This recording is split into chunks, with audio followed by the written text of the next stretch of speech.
자, 3장하고 4장은 3장은 집안 정리하는 곳이고 4장은 사회 관계 정리입니다. 사회 관계 정리. 그래서 집안 정리는 되게 간단해요, 내용이.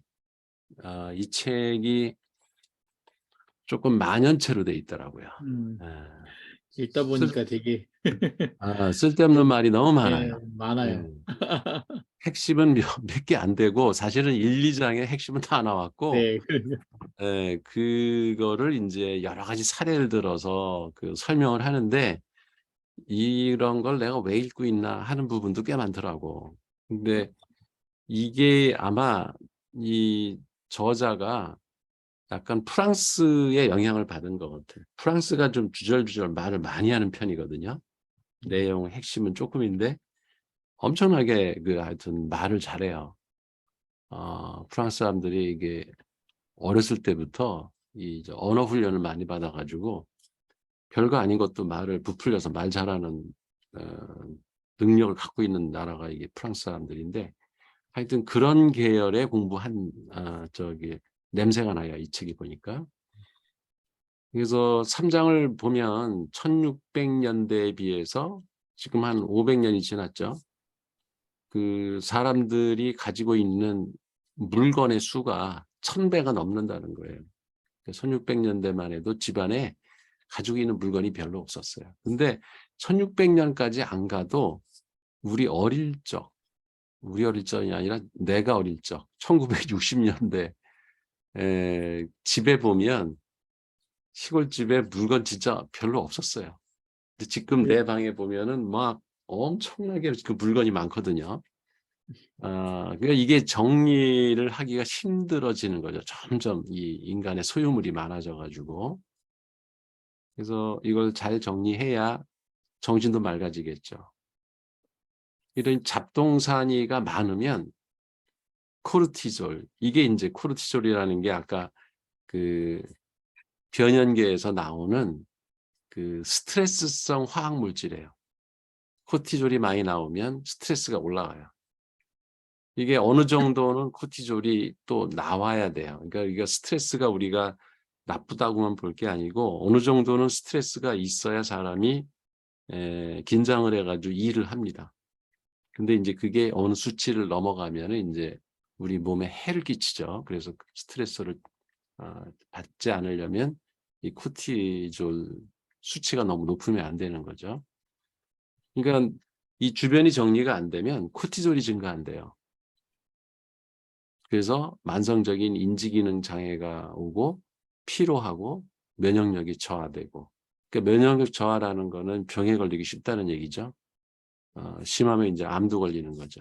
그래서 코르티졸이라는 게 적정량이 있어야 우리가 동기부여가 돼서 일을 할 수 있는 의욕이 생기는 그런 화학물질이에요. 그리고 장소기억 중추는 이제 해마라고 했고요, 아까. 그 다음에 이게 집안을 정리한다는 게 범주화. 예. 결국은 분류해서 그 같은 물건들은 찾기 쉽게 같이 넣는 거예요. 우리 책도 책장 정리할 때 철학책은 철학책끼리 모아놓고 뭐 경제학 책은 경제학끼리 몰아놓고 시집은 시집끼리 이렇게 몰아놔야 찾기 쉽지, 그걸 다 섞어 놓으면은 책 찾기도 되게 힘들죠. 그게 이제 범주화를 적용하는 물건 정리의 그 기법이죠. 근데 이게 우리가 범주화를 할 때 흔히 인간이 쓰는 기준이 세 가지라고 그래요. 앞에서도 이것도 나온 것 같아요. 물리적인 외관, 겉보기에 비슷한 것들을 같이 모아두는 경향이 있다. 그리고 기능적으로 유사한 것들을 한 군데 두는 거죠. 저는 이 연장을 되게 많이 가지고 있는데 연장을 분류해서 이렇게 저장할 때 기능적으로 자르는 것, 톱은 톱끼리 같이 있고 구멍을 뚫는 뭐 그 송곳이나 이런 드릴이나 이런 것들은 걔들끼리 같이 있고 이렇게 기능별로 범주화를 해서 보관을 하면은 찾기가 쉽죠. 그리고 이제 세 번째 우리가 범주화하는 기준이 보통 개념, 뭐 다른 말로는 사건이라고도 할 수 있는데 어떤 때 쓰냐는 거죠. 그 물건을. 밥 먹을 때 쓰는 거. 부엌에 있는 거는 대부분 밥 먹을 때 쓰는 물건들 모아두죠. 그러니까 이게 지금 이렇게 외관으로 그 분류를 해서 그 사람을, 그러니까 물건들을 보관하는 방법, 또 기능적으로 하는 방법, 어떤 용도나 뭐 활동 이런 거에 기준에 따라서 이렇게 보관을 해두면 물건을 찾기가 쉬운데, 이게 이제 섞여 있으면 찾기가 힘들다는 거죠. 그래서 여기 책에 이제 그 소개된 사례는 에이스 하드웨어 가게예요. 이게 에이스라는 게 미국의 전국에 있는 그 철물점이에요, 쉽게 얘기하면. 저도 여기를 많이 들락거렸는데 그 연장 산다고. 근데 얘들이 물건 정리를 참 잘해놔요. 그 하드웨어 샵이 미국엔 꽤 많아요. 미국 사람들이 이렇게 DIY 작업하는 게 취미가 있는 사람들이 많아가지고 어떤 사람은 집도 취미로 막 지어요. 거기 저기 하드웨어 상에 가보면은 그 이렇게 집 도면이 있어요. 그래가지고 그 도면에 자기 마음에 드는 집 모델을 고르고 그거를 주문을 하면은 그 집을 짓는데 필요한 그 밑에 판자서부터 뭐 벽지 무슨 그 벽체 나사까지 하나도 빠짐없이 세트로 다 갖다 줘요. 그러면은 그냥 그거 다 조립하면 집이 되는 거야. 그 취미로 하는 사람들이 의외로 많아요. 미국에는 보면. 그 하드웨어가, 그래서 그 남자들은 거기서 어슬렁어슬렁해요. 나도 거기 가서 하드웨어상에 가서 되게 그 많이 돌아다녔는데, 이게 이 에이스 하드웨어는 근데 그렇게 대형 뭐 건축물은 별로 없고 공구 중심이에요, 여기는. 그래서 가보면은 톱날도 뭐 종류별로 수십 가지가 쫙 이렇게 있고, 뭐 그 드라이버 종류, 무슨 그 드릴 종류 이런 것들이 종류별로 이렇게 잘 정리가 돼 있어가지고 가서 그냥 주인한테 묻지 않고도 쉽게 찾을 수 있을 정도로 정리를 잘 해놨어요. 이게 이제 외관상으로도 비싼 거, 그다음에 기능적인 거, 그리고 뭐 용도에 따라서도 이걸 적절히 배치해놨기 때문에 6만 건이라든가요. 여기 책에 보면은 그 한 가게에서 보유하고 있는 공구수가. 근데 그 6만 개를 아무리 똑똑한 사람이라도 그걸 다 기억을 하겠어요, 어디 있는지. 그 철물점 가면은 우리나라는 철물점 아저씨가 대충 기억하죠. 근데 그 물건 수라는 게 아마 몇천 개밖에 안 될 거예요. 근데 아마 6만 개 되면 못 찾을 거래요. 근데 얘들은 굳이 손님이 주인한테 묻지 않아도 스스로 찾을 수 있을 정도로 정리를 잘 해놨어요. 그래서 여기 사례에도 등장한 것 같아요. 그리고 의류 대표 상표죠, 갭. 그래서 옷을 외관으로 이거는 많이 뭐 성별로도 구분해 놓고 그 옷을 기능별로도 이렇게 분류해 놓고 하죠. 그다음에 이제 백화점 화장품 코너도 그 물건을 이런 식으로 범주와 기준에 따라서 배치를 해야 사람들이 물건 자기가 원하는 걸 찾기가 쉽게 할 수 있다. 뭐 교수님, 이런. 요 화면을 좀 오른쪽으로 옮겨 주십시오. 좀 더. 이렇게 예, 좀 더 왼쪽은 이제 거의 뭐, 이제 안 봐도 되니까, 오른쪽으로 옮겨서 화면에 들어오게. 이게 지금이 돼요? 나는 지금 네, 전체 화면이 보여가지고. 좀, 그러면 이렇게 돼야 되겠다. 그죠? 이러면 보이죠? 네? 됐어요? 아니요. 화면이 오른쪽으로 치우쳐져 있어요. 전체가 왼쪽 외벽이 많아요, 교수님. 왼쪽이 잘려요. 오른쪽이 잘려요. 이렇게 하면 예, 오른쪽이 잘려요. 예, 네, 좀 됐습니다. 됐다. 네네. 됐어요? 됐습니다. 예, 음. 예. 그다음에 이제 행동 유도 장치라는 말이 나오죠. 여기 행동 유도 장치. 그러니까 정리하기 힘든 물건들을 이렇게 보관하기 쉽게 하는 그 물품, 무슨 뭐 상자 이런 거예요. 그러니까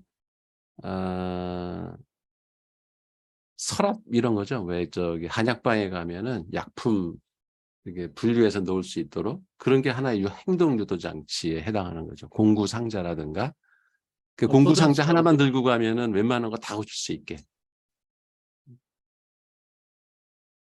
어퍼던스라고 하더라고요. 어퍼던스. 그 책장도 그런 거죠. 책장도 하나의 행동 유도 장치인 거죠. 음. 그 책을 찾으러 화장실 가지는 않잖아. 그 책장으로 가서 찾지. 예. 음. 그리고 이제 물건을 그 찾기 쉽게 하기 위해서 예를 들어서 뭐 열쇠고리는 문 옆에다 걸어둔다. 그러면은 집을 나갈 때 어디 뭐 열쇠 찾느라고 고생할 필요 없죠. 이렇게 걸려 있으니까. 우리 집에서는 내가 그 룰을 계속 정하는데 근데 이상하게 이게 남녀 차이가 좀 있는 것 같더라고. 이 TV 리모컨을 우리 집사람은 뭐 재봉인데도 갖다 놨다. 부엌에도 갖다 놨다. 뭐 화장실에 가지고 들어갔다. 그거 내가 찾으려면 한참을 찾아야 돼. 그래서 항상 뭐라 그러죠, 이제. 그 소파 오른쪽에 항상 놔라. 그렇게 특정한 장소에 물건을 이렇게 놓기로 약속을 하고 같이 그 지키면 물건 잊어버릴 필요가 없는데 그 지갑을 가끔은 나는 옷에서 찾느라고 한참을 헤매요. 잠바를 그 전에 어떤 잠바를 입었는지 어떤 바지를 입었는지 이게 헷갈려가지고 이게 이제 특정 장소 지정을 안 해놔서 그런 건데 그래서 요새는 화장대 옆에 항상 그 집에 들어가면 빼서 놓으면 거기서 항상 그 지갑은 갖고 오면 되니까 그러니까 이런 거를 우리 그 집안 정리할 때 이런 팁이 있다는 거죠. 그리고 필요한 곳에 같은 제품을 여러 개를 이렇게 다 한 군데 모아놓기도 하고 이런 물건을 정리하는 원칙이 라벨을 이렇게 똑바로 붙여놓기도 하고 그러니까 이렇게 이름을 하나씩 써놓는 거죠.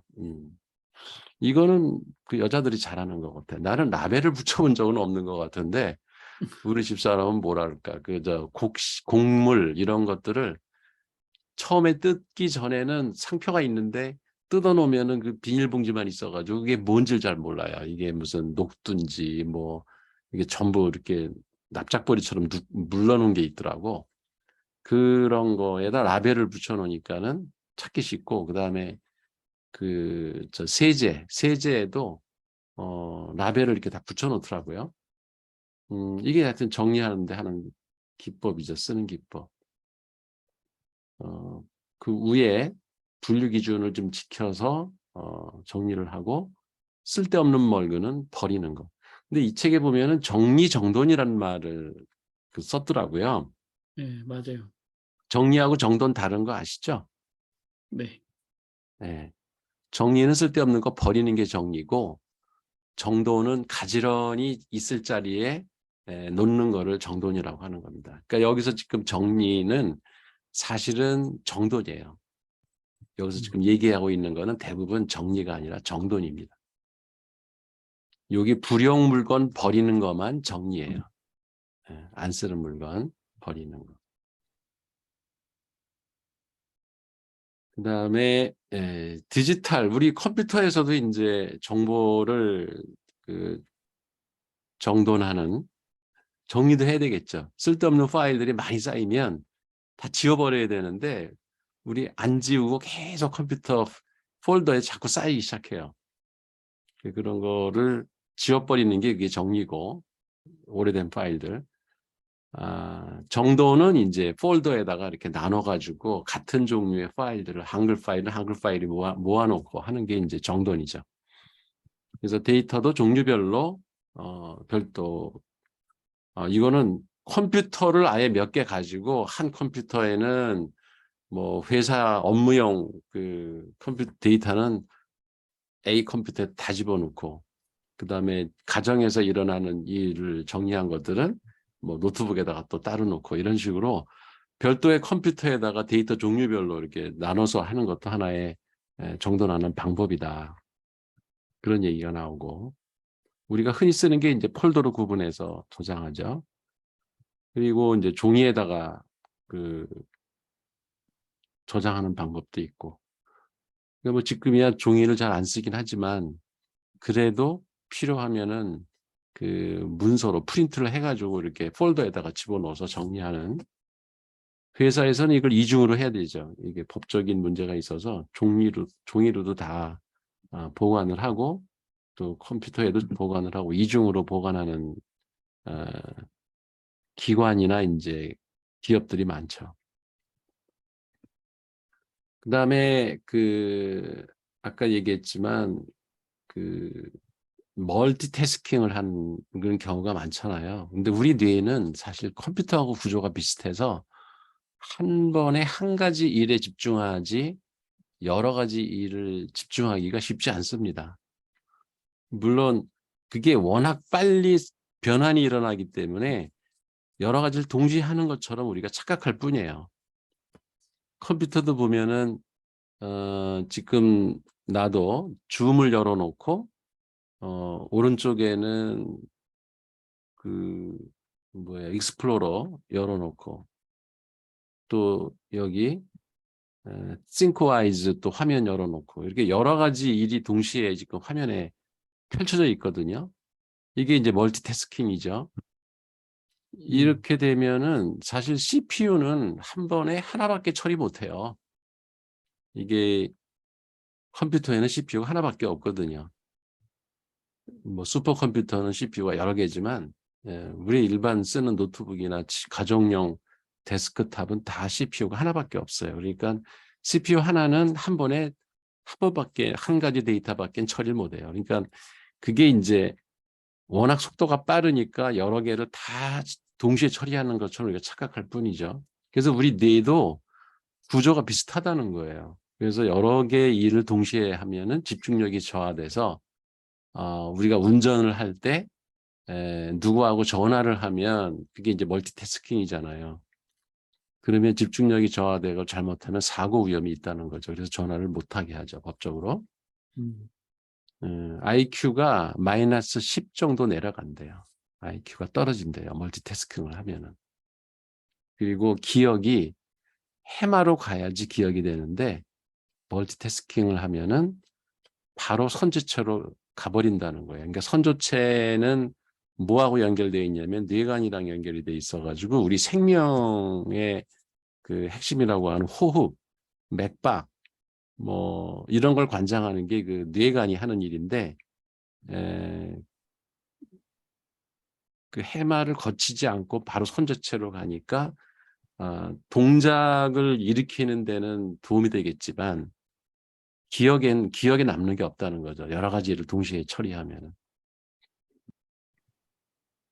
그래서 우리가 기억을 잘 시키는 방법이 이 책에서는 두 가지 방법을 제시한 게 이제 새로운 느낌을 회복한다. 그러니까 우리 뇌는 모든 감각이 변화를 감지하도록 돼 있어요. 그렇게 진화를 해왔어요. 그러니까 정지되어 있는 거는 변화를 안 하면은 있는지 없는지도 잘 모릅니다. 그래서 그 건물 위에 교회나 이런 십자가 꼭대기 보면은 이렇게 큰 건물들은 불을 깜빡깜빡 이렇게 켜놔요. 그 대형 빌딩들 이런 데 보면 그게 이제 비행기가 저공 비행하다가 그 파일럿이 불이 있는 거 십자가를 못 보는 거예요. 정지되어 있기 때문에. 그래서 깜빡깜빡하는 불을 켜줘야 그거를 인지를 하고 거기 피해 간다고 하더라고요. 그래서 신호등 이런 것도 왜 12시 넘으면은 그 사거리에 신호등이 이제 불이 꺼지면 안 되고 빨간불로 계속 켜 있어도 그게 문제거든요. 신호등이 계속 바뀌기 때문에 사람들이 인지를 하는 거지, 빨간불만 계속 있으면은 차를 달리는 사람은 그냥 무심결에 그냥 지나갈 수가 있어요. 그 되게 위험하죠. 그래서 전멸등을 켜주는 게 그 사람의 인지 그 능력을 생각해서 그렇게 전멸등을 켜줍니다. 위험한 곳에는. 하여튼 그게 이제 새로운 느낌이라는 거예요. 감각에 자극을 줘야지 정지되어 있는 것은 불이 켜져 있다 할지라도 사람이 인지를 못할 수가 있다는 거죠. 그러니까 거꾸로 이제 기억을 우리가 잘하는 방법은 뭔가 새로운 느낌을 주어야만 이 변연계가 작동을 하고 해마에 기억이 들어가는 거죠. 그 다음에 이제 외부 세계를 기억 장치로 활용해라. 이건 1, 2장에서도 나왔죠. 우리 뇌라는 게 기억 용량이 뭐 무슨 10억 개가 넘는 뉴런이 있다고 하던가요? 1000억 개가 넘는다던가 우리 뇌가. 근데 이게 한계가 있어요. 우리 뇌도 기억에. 그러니까 이게 뽑아내는데, 그러니까 검색하는데 문제가 있어요. 그러다 보니까 그 집중도를 높이기 위해서는 계속 뇌를 쓰기보다는 바깥에 이렇게 기억을 시키는 거죠. 그래서 우리가 이제 핸드폰 이런 데다가 전화번호 같은 걸 기억시켜 놓고, 요새 우리 전화번호 뭐 보통 200개, 300개, 뭐 많은 사람 1000개씩 갖고 다니잖아요. 옛날에는 전화번호를 기억했어야 하던 시절이 있었죠. 수첩에다 이렇게 적어 놓고 다니는 거. 그거는 외부 기억 장치를 이용하는 거, 수첩에 적는 거를. 근데 요새는 이제 핸드폰에다 하는데, 노트에다가 메모하는 거, 이런 게 다 이제 외부 물리 세계를 기억 장치로 활용하는 방법인 거죠. 그래서 3장에는 뭐 이렇게 네. 뭐 새로운 내용이 별로 없어요. 우리가 상식적으로 다 알고 있는 것들이고, 그래서 이 저자가 이제 말미에 하는 얘기는 이 집안을 그러니까 물건 정리하는 거예요. 주로 물건을 정리하는 스타일과 그 사람마다 그 자기가 좋아하는 이 정리하는 기준이나 뭐 방법이 있거든요. 이거를 자기 성격하고 이렇게 조화시켜서 해야 잊어먹지 않고 물건들을 잘 찾아가지고 쓸 수 있다. 뭐 그런 상식적인 얘기를 합니다. 그래서 3장은 뭐 그냥 휙 지나가도 되는 내용이고요. 4장은 이제 우리 사회적 관계에서 다른 사람들과의 관계에서 어떤 식으로 다른 사람과 연결을 하느냐, 그거에 대한 내용들이 좀 많이 나옵니다. 여기선 좀 쓸만한 것들이 꽤 있어요. 그 사람들이 연결하는 방식이 첫 번째로 소개되는 게 이제 크라우드 소싱. 크라우드가 이제 대중이란 뜻이죠. 구름 클라우드 말고요. 크라우드는 대중이란 뜻이에요. 여러 사람. 그 소싱이라는 거는 자원을 구하는 거를 소싱이라고 그러죠. 뭐 아웃소싱 그러면은 회사에서 구하지 않고 어떤 자원을 외부에서 빌려다 쓰는 걸 아웃소싱이라고 하는 것처럼, 그래서 대중들에게 내가 할 일을 대중들한테 맡기는 거예요. 크라우드 소싱은. 그래서 대중의 도움을 받아서 과제를 푸는 방식인데, 이게 이제 사회 네트워크를 조직하고 정리해서 만인이 혜택을 볼 수 있도록 수많은 개인이 에너지나 전문 지식, 물리적 위치 이런 것들을 이용해서 이제 집단 지성을 발휘하는 거죠. 그래서 여기 예를 보면은 이제 뭐 그 풍선 그 찾기, 이게 풍선 찾기는 쉬운 것 같은데, 만약에 정부에서 한 10개 풍선을 전국에다가 띄워놓고 그거 위치를 찾아라, 이게 되게 난제 중에 하나래요. 뭐냐면 풍선은 바람에 어디로 날아갈지 모르잖아요. 그래서 그 풍선을 실제 얼마 전에 왜 그 중국 사람들이 띄운 풍선을 미국이 그 로켓포를 쏴가지고 떨어뜨려서 그게 미국과 중국 간의 긴장이 고조된 적이 있었죠. 그게 뭐 열기구이기도 하고, 그러니까 미국에서는 그게 미국 그 시설물을 감시하기 위한 하나의 중국의 그 위성 같은 존재다. 그래가지고 쏴서 터뜨렸다고 그러는데, 뭐 몇 개를 터뜨렸는데 그 중에 하나만 좀 의심의 여지가 있고, 그 정보를 수집했다고 하는 의심의 여지가 있고, 나머지는 다 그냥 민간인들이 재미를 띄운 거래요. 그래서 미국도 그걸 발표를 했더라고요. 그래서 미안하다고 그 터뜨려가지고. 근데 민간인들이. 네, 그런 거 찾는 게 뭐 요새 GPS가 발달했으니까는 그거 뭐 아무것도 아니지 않느냐. 근데 그렇지 않은가 봐요. 거기 풍선에 쇠붙이라든가 뭔가 이렇게 그 감지가 되는 뭐가 물건이 있으면은 그 GPS 이런 데서 레이더망에 걸릴 텐데, 그냥 풍선만 띄워놓으면은 열기구는 그게 뭐 플라스틱하고 뭐예요. 나무 쪼가리 이런 거면은 감지가 안 되는 거예요. 그럼 그거를 이제 한번 어디 있는지 찾아봐라. 그런 거를 이게 군 당국이 하면은 되게 어렵대요. 막 비행기들이 뭐 수천 대가 떠도 전국에 10개만 띄워놓으면, 풍선을 10개 띄워놓으면 그 어디 있는지 찾기가 힘들다는 거예요. 근데 사람들한테 그 문자 메시지로다가 풍선을 발견하면은 신고해라. 그랬더니 뭐 몇 시간 만에 다 찾았더래요. 이게 이제 크라우드 소싱의 한 예로 나와요.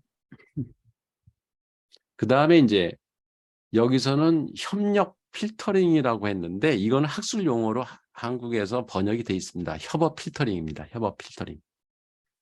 이제 콜라보레이티브 필터링인데, 우리가 아마존이나 무슨 뭐 구글 뭐 이런 데서 다른 사람들이 나와 비슷한 성향을 갖고 있는 사람들이 주로 보는 책이 뭐냐, 이거를 추천해 주잖아요.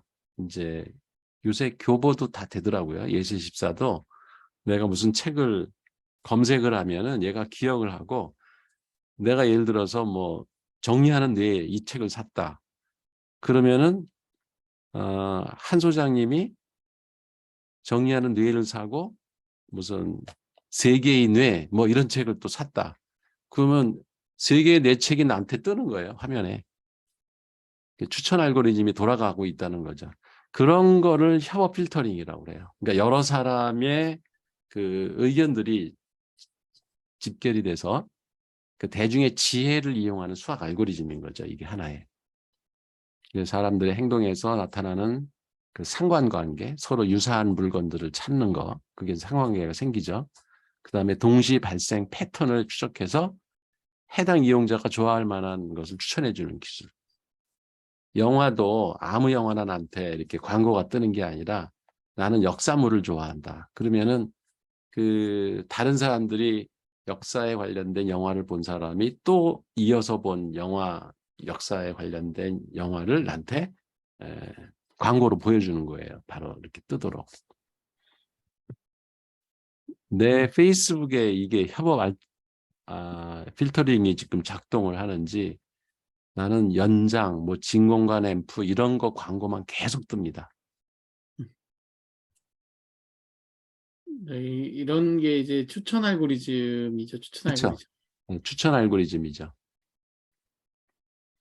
그 다음에 이제 사람들이 또 연결하는 방식이 공감 능력이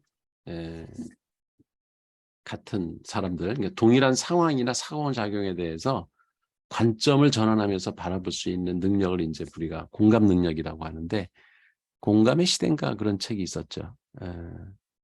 이게 그 누군가요? 그 왜 자폐증 갖고 있는, 자폐 스펙트럼 갖고 있거나 이런 사람들에는 이 공감 능력이 없대요.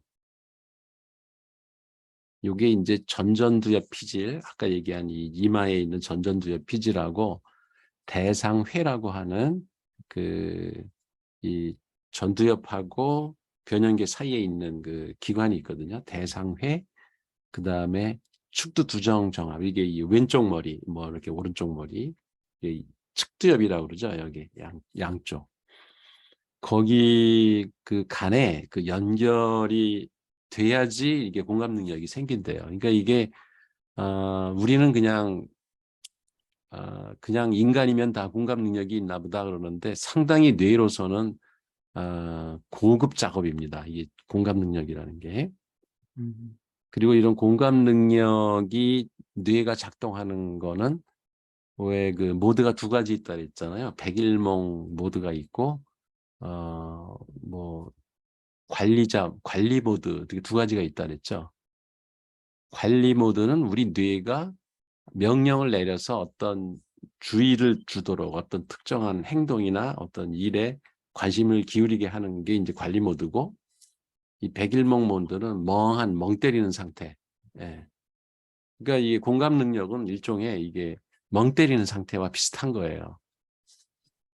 그러니까 우리가 의도적으로 되는 게 아니라 공감 능력이라는 게 어찌 보면은 우리 뇌가 자동적으로 반응하는 하나의 능력인 거죠.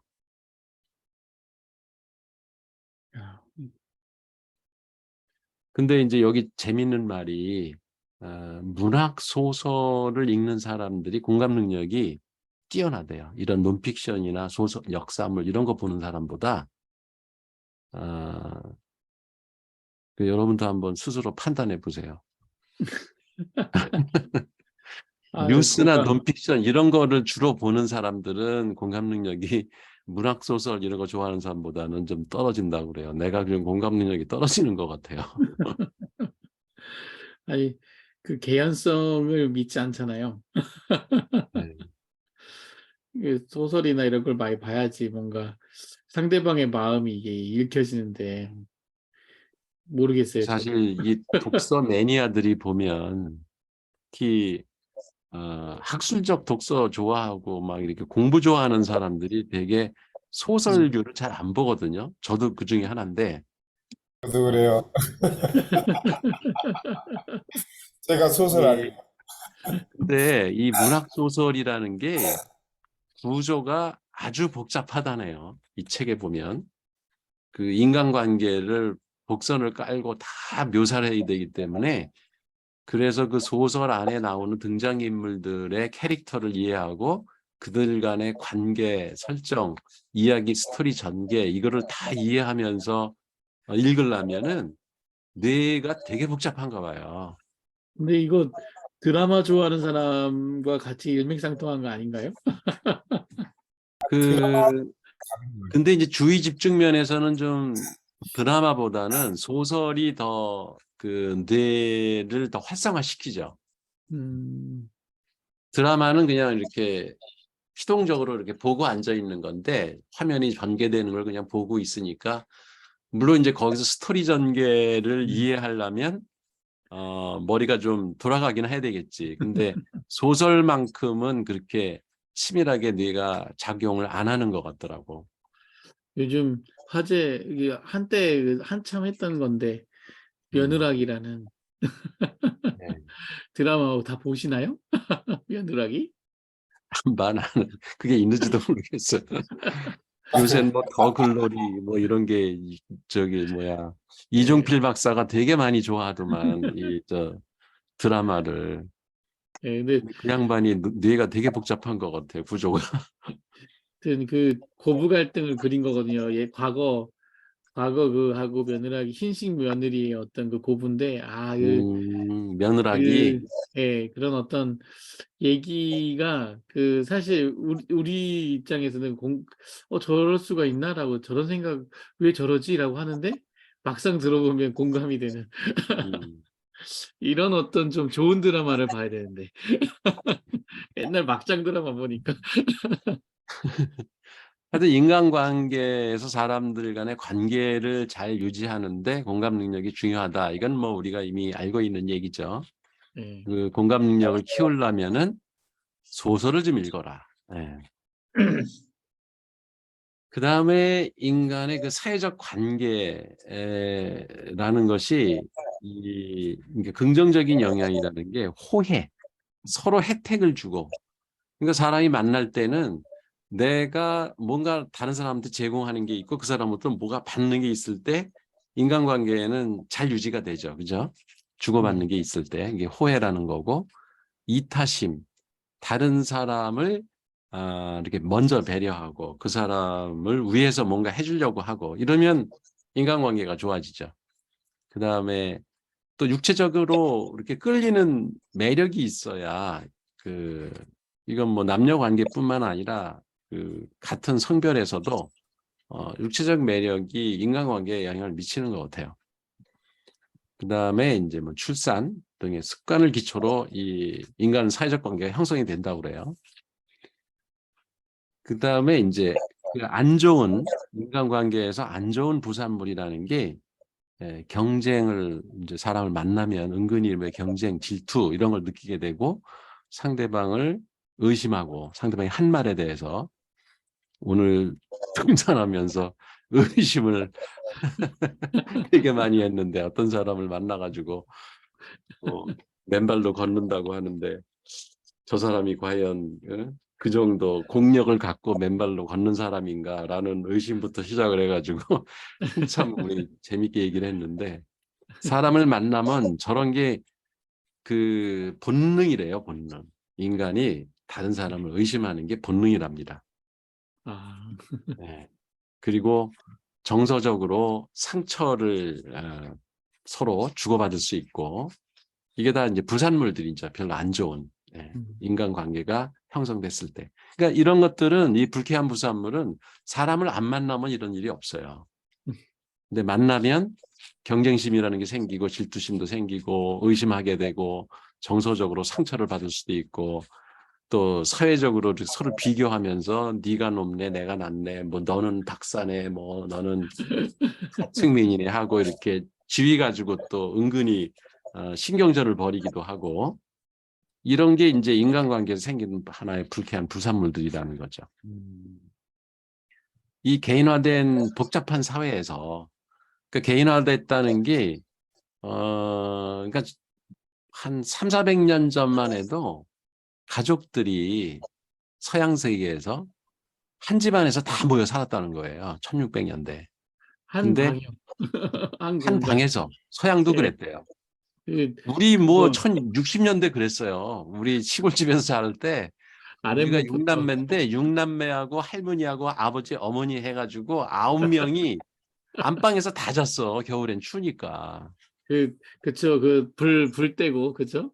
제 어, 아랫목에 어른 그 계시고. 이불을 가운데 놓고 발들을 양쪽에서 쫙 해가지고 방사선으로 그렇게 자고 그랬어요.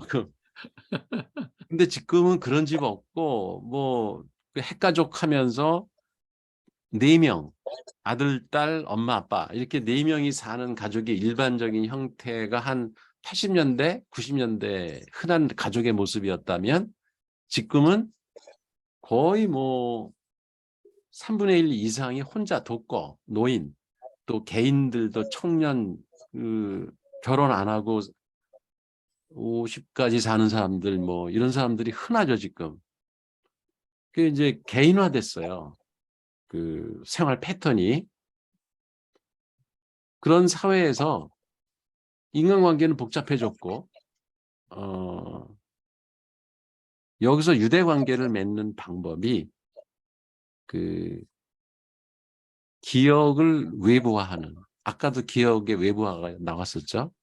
그래서 메모를 해둔다든지 다른 사람과 약속한 거를 여러분들도 아마 다 쓰실 것 같아요. 그죠?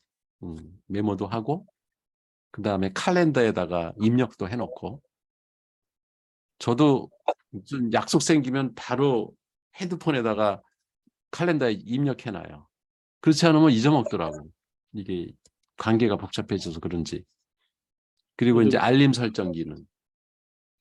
뭐 알람 키는 것도 그런 것 중에 하나고 미팅 시간 30분 전에 시계가 이제 띠리띠리 소리가 나면은 이제 만나러 가야 되겠구나 이런 그 알람 기능 이런 거를 그 유대 관계를 유지하기 위해서 이제 일일이 다 기억을 못 하니까 이런 기능들을 이렇게 외부 기억 방법을 사용하는 거죠.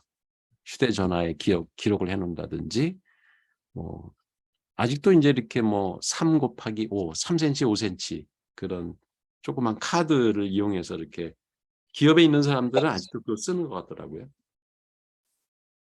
여기 그거 쓰는 분이 있어요? 색인 카드 쓰는 사람? 아니요. 우리 박상호 박사 써요? 예, 안 씁니다. 저는 핸드폰 씁니다. 핸드폰. 핸드폰.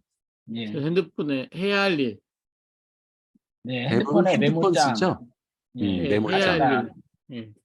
근데 학교에서는 저는 그 일주일씩 나와 있는 그 카렌다 비슷한 거 있지 않습니까?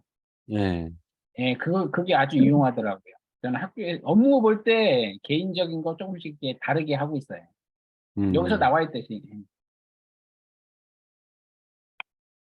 옛날 그런- 정치인들이 예. 그 옛날 사람들 중에서 저는 정치하면서 어떤 분들은 굳이 그 조그만 수첩을 가지고 다니면서 거기에다가 그 일일이 기록하는 분들이 계셔요. 예. 왜 그러느냐 그랬더니 이게 그러니까 보면은 그 어떤 회사나 어떤 그 기관에서 보면 항상 매년 그 조그만 그 손수첩에 날짜가 기록돼 있는 1년치 날짜 쭉 돼 있는 게 있지 않습니까? 예. 예.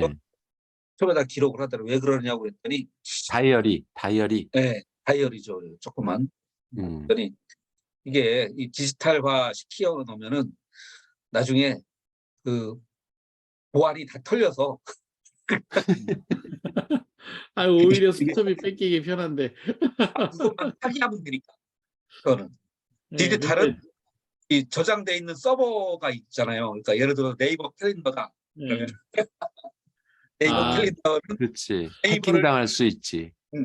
네이버를 압수수색하거나 이러면은 그 무조건 다 내주잖아요. 요즘은. 예. 그래서 사람들이 그 보안 때문에 그걸 쓰는 사람들이 굳이 자기는 보안 때문에 쓴다고 그런 얘기 듣고 내가 아이고 그럼 차라리 그럼 해외에 있는 그러니까 압수수색 안 당하는 텔레그램 그런 거 뭐 쓰고 이런 데. 아니, 아이폰 아이- 뭐 이런 거 아이폰 쓰시면 되죠, 아이폰. 그렇죠. 예, 아이폰 그럼 되는데 이번에 그런 생각 한동훈이 아이폰 때문에 살았잖아요, 아이폰 때문에. 비밀번호 안 알려주면 못 풀어. 야, 어떻게 근데 그렇게 빠져나가냐. 저런 면도 있더라고. 왜 이렇게 임원들 회의하잖아요. 그럼 이제 사장이 훈시를 쫙 하면은 밑에 그 임원들이 그냥 쫙 적잖아. 왜 지금도 TV 연속극 보면은 그걸 핸드폰 갖고 나와서 이렇게 입력하는 사람은 없더라고.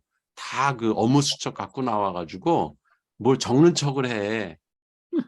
근데 그 국무회의 할 때도 보니까 그렇더라고. 그러니까 그게 하나의 예의처럼 보이는 거야. 상대방이 하는 말을 귀담아 듣는다, 뭘 적는다, 이런 그 쇼맨십도 좀 있는 것 같더라고요. 제가 그렇습니다. 그치?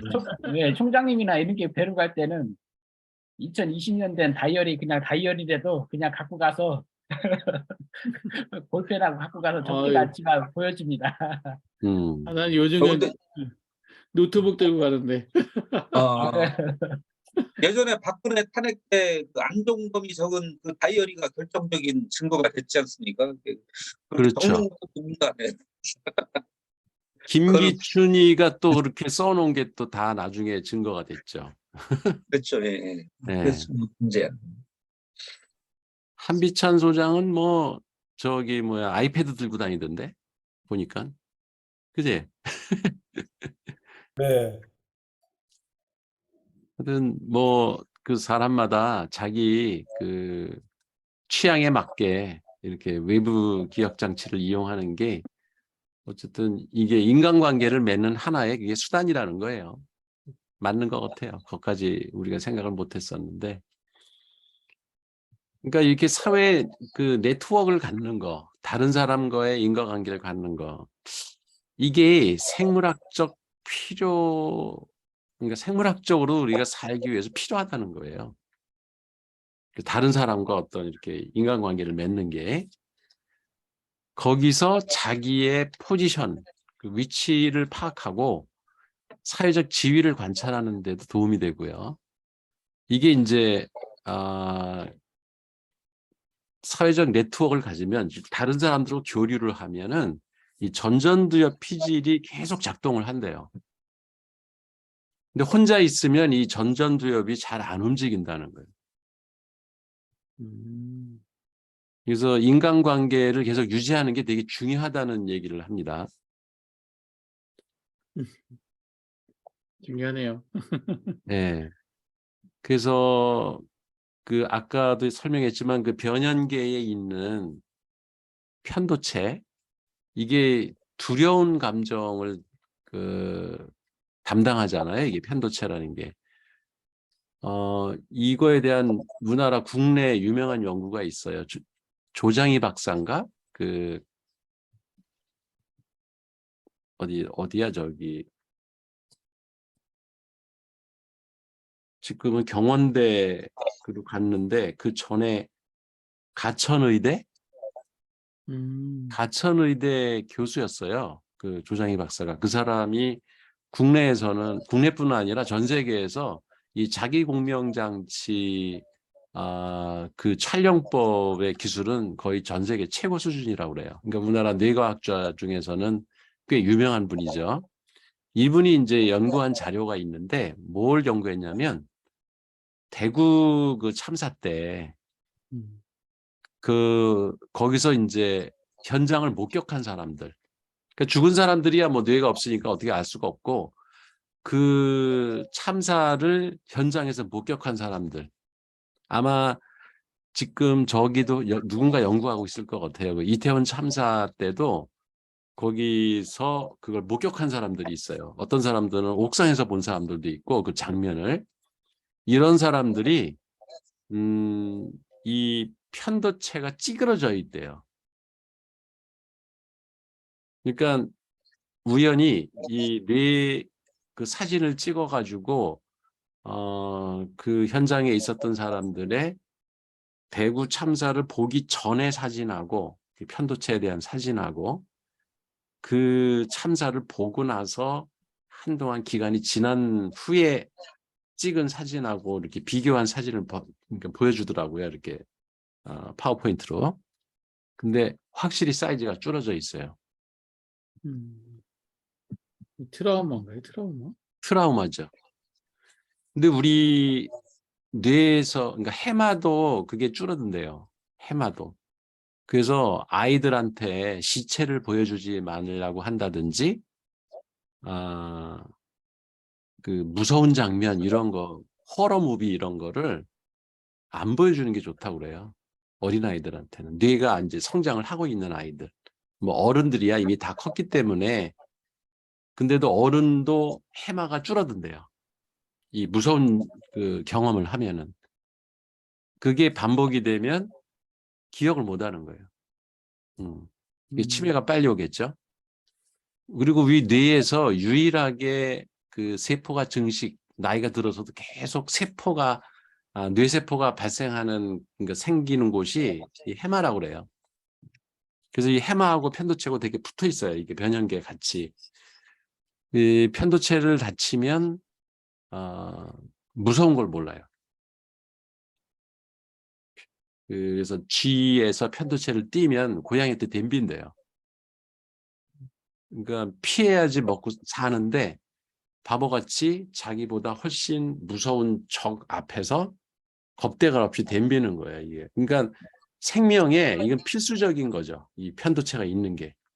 그러니까 우리도 무서운 걸 보면은 피해야 돼요. 그게 우리 그 본성인데 용기 있는 사람은 덤비죠.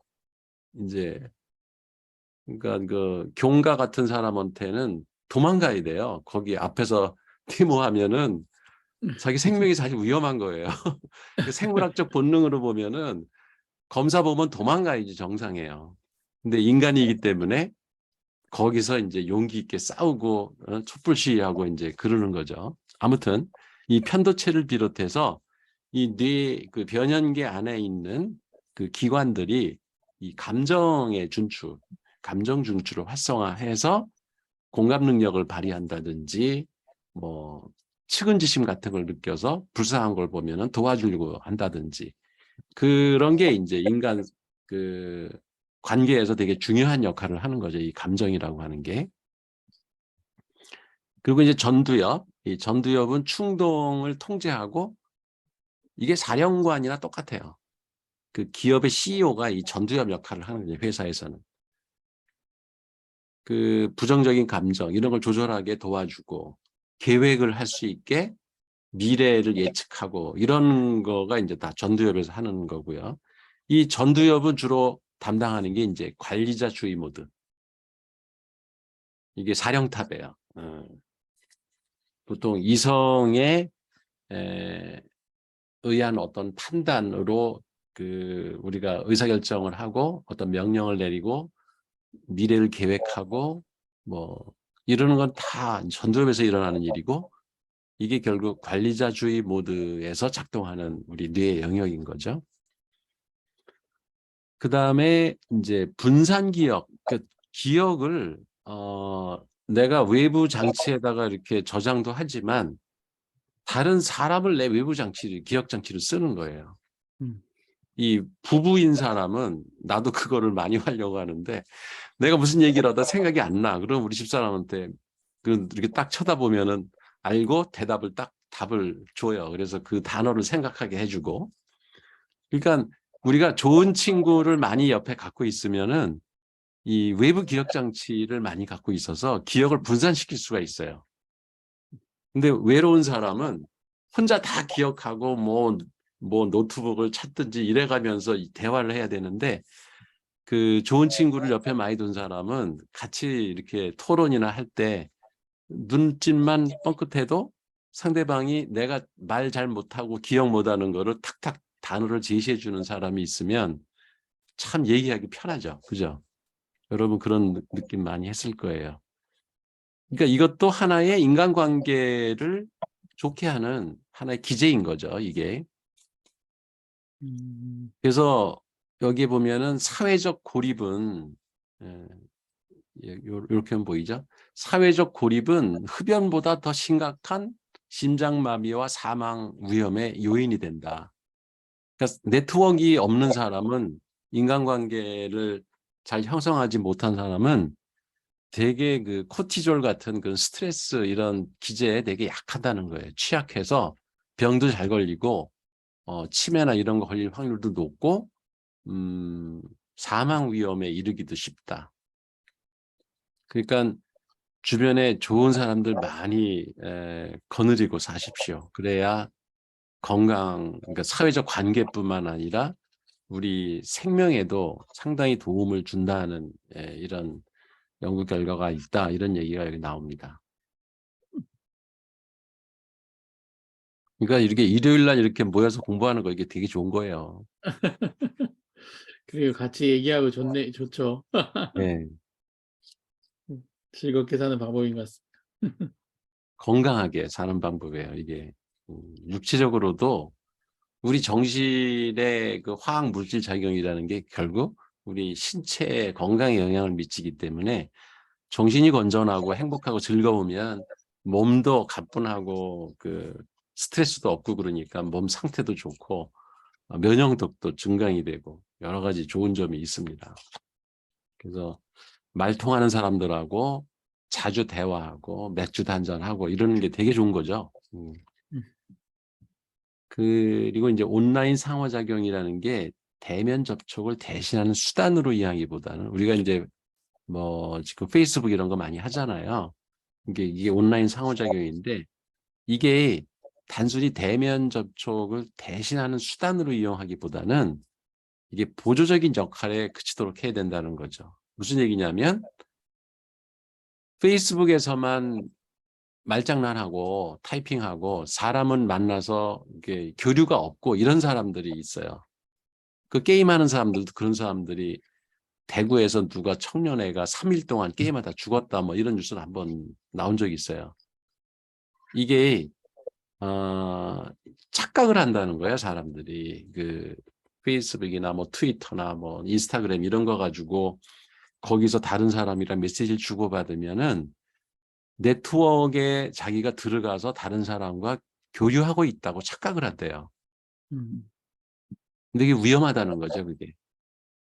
실제 대면 접촉을 하면서 이런 SNS는 보조적인 수단이 돼야지 그게 주가 되면은 결국 이 우리가 사회 네트워크를 형성함으로써 얻는 장점들을 살 수가 없다는 거죠.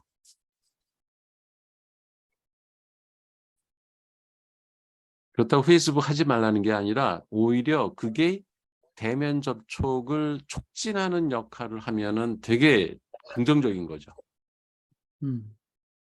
어떤 사람은 페이스북 안 하고 사람도 안 만나고 외롭게 지내는 사람들도 있어요.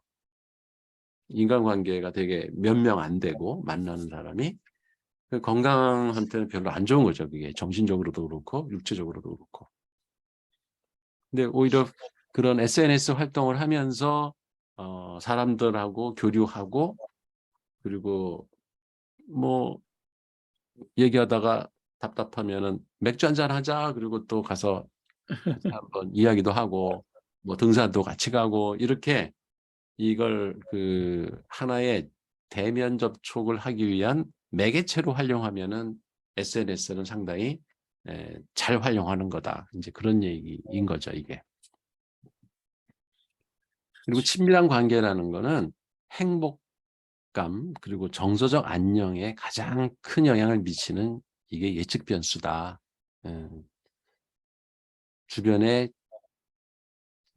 친한 사람들, 특히 이제 이 상냥한 성격을 가진 사람들하고 친해라 이런 얘기가 나오는데 상냥한 성격은 어릴 때 그러니까 상냥하다고 하는 사람들 우리 이렇게 사람 만나면 그 상냥한지 아닌지 느낌이 오잖아요. 첫 대면에서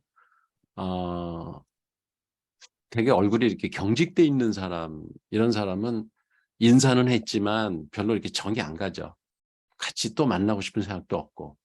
근데 상냥하게 잘 웃고 이게 친절하게 대하고 이런 사람은 기분이 좋거든요. 벌써 내가.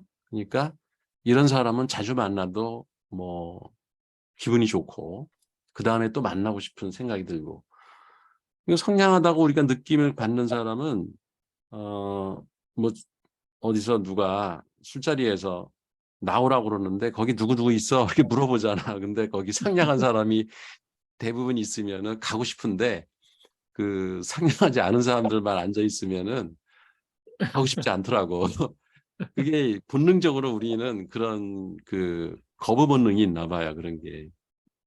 근데 그 상냥한 성격이라는 게 어릴 때 충동 조절하고 분노 조절에 대한 그 강화가 돼 있는 사람. 학습한 사람은 어른이 돼서 상냥한 어른이 된대요. 그러니까 우리 자녀 교육에서 사실 국어, 영어 뭐 이런 거 가리키는 것보다도 사실은 그렇게 그 친화적이고 상냥한 성격을 갖게 아이를 키우는 게 상당히 중요한 것 같아요. 이게 그 아이의 사회생활을 위해서라도. 환영받는 그렇죠. 식으로. 네, 누구에게나 환영받는 상냥한 아이. 네. 그리고 교수님 잠깐 네, 왼쪽으로 해주세요. 그 왼쪽이라는 게 이렇게 가라는 네, 거예요. 이렇게 그렇게 네, 오케이. 좀 더 해주세요. 긍정적인 사회관계를 유지하는 데 필요한 게 친밀한 지금도 화면이 오른쪽으로 치우쳐져 있어요. 이렇게 돼야 돼요? 아니 왼쪽. 이렇게? 네, 보여요? 다? 조금 더. 이렇게? 지금이 좋은 것 같은데요? 네, 좋습니다. 네. 그 긍정적인 사회관계를 유지하는 데 필요한 게 친밀한 친구를 옆에 많이 둬라.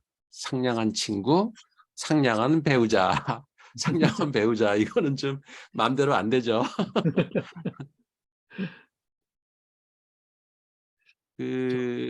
이렇게 뭐 친밀한 친구를 두는 게 대면을 접촉을 할 수 있는 친구도 좋지만 또 온라인, 사실 지금 우리도 온라인으로 데이트하고 있어요. 예.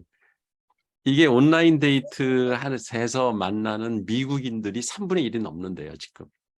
옛날에는 결혼 상대자를 구할 때 교회나 어디 축제나 아니면 뭐 직장 이런 데서 이렇게 소개받은 사람들 하고 이제 결혼들을 옛날엔 많이 했는데 지금은 그런 기회가 없으니까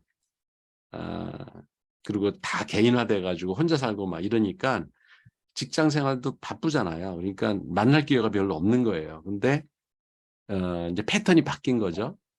온라인으로 만나서 결혼하는 사람의 수가 젊은 세대는 3분의 1이 넘는데요, 미국은. 근데 우리나라도 그 패턴을 닮아가는 것 같아요. 그런 온라인에서 만나는 사람들의 속성이 이제 접근이 쉽고요.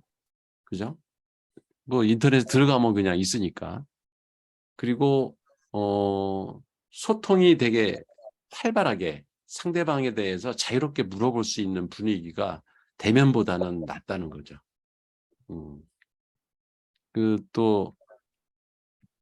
만나가지고 그 사람 신상 파악하고 나면 자기 얘기할 게 없잖아요. 근데 인터넷에서는 메시지를 주고받기 때문에 상대방에 대한 궁금증 이런 거를 묻기가 상대적으로 쉽다네요.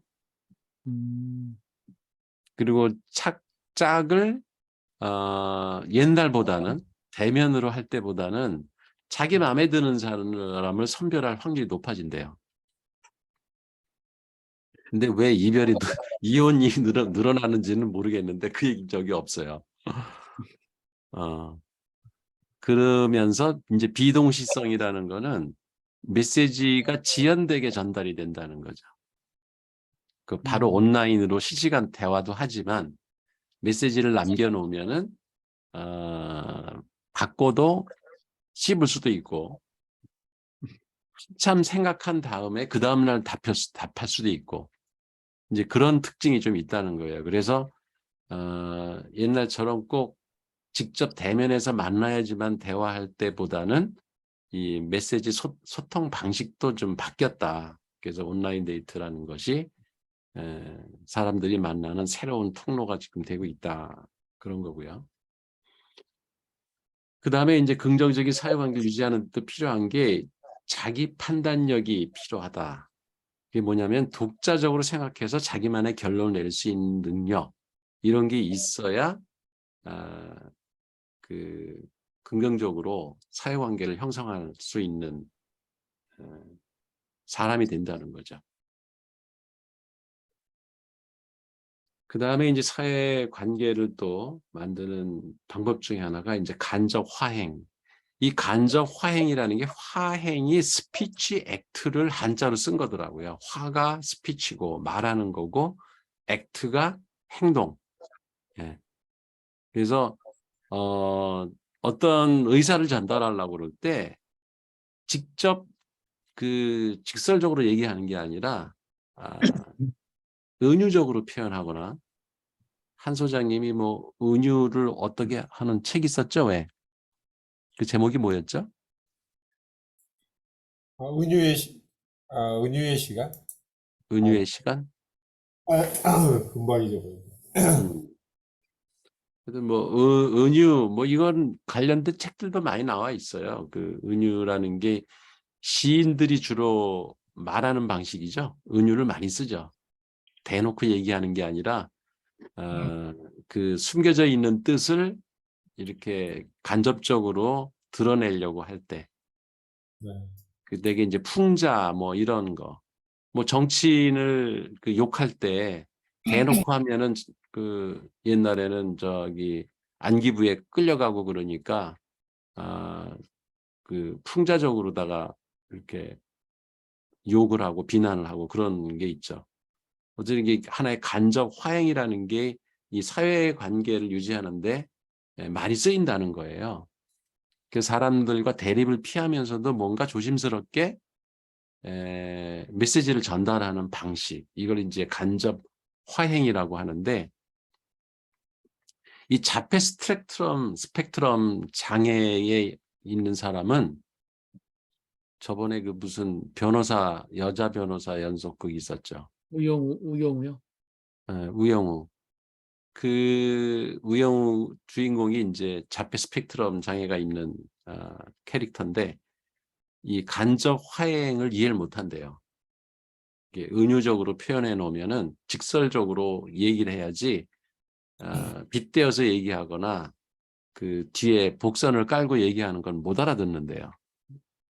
그러니까 사실은 이 간접 화행으로 메시지를 서로 주고받을 수 있으려면은 그 공감 능력도 있어야지 가능합니다. 서로 오랜 사이인 경우가 가능하겠네요. 오래 얘기하고 있던 사이들. 그쵸? 친한 사람들은 간접 화행으로도 대화를 할 수가 있죠. 그러니까요. 그러니까 그게 정보적으로는 은유로 표현하게 되면 정보 양이 많아야 돼요. 그러니까 음, 의식이 높아야지 그 은유어를 이해하는 것처럼, 그죠? 네. 그 정보 양이 단어에 숨어 있는 뒤에 그 의미들을 파악할 수 있어야지 그게 은유적으로 어떤 표현을 했을 때 알아듣지. 그렇지 않으면은 내가 무슨 말을 하는지 상대방은 못 알아듣는 거죠. 네. 아까 그 책 이름이 은유란 무엇인가, 그 은유란 무엇인가. 백북수 4월 요번 그 오프 모임에 음, 초청했어요. 네. 예. 그리고 이제 옥시토신이라는 그 뇌하수체에서 이렇게 분비되는 호르몬이 있는데 이거를 사랑의 호르몬이라고 한대요. 음, 이 옥시토신이 그 분비가 되면 사회적 행동을 조직하고 이게 정돈하는 역할을 하는데 몸이 아플 때 그러니까 누가 아프다 그러면은 이 면회도 해주고 전화도 해주고 그래야 되겠더라고요. 그러면 옥시토신이 나온대요, 뇌에서. 자기가 사회적으로 인정받고 있고 내가 보살핌을 받고 있다. 이런 따뜻함을 느끼면 몸에서 옥시토신이 나오면서 회복이 빠르대요.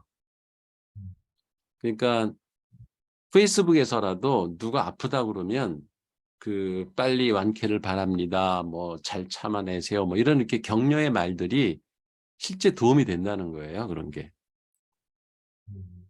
그리고 즐거운 게 여기 보면 음악이 옥시토신 수치를 증가시킵니다. 음악. 그러니까 주변에 음악을 깔고 사세요. 아, 음악이 상당히 좋은 거예요. 건강상으로도. 예. 옥시토신 분비를 촉진합니다.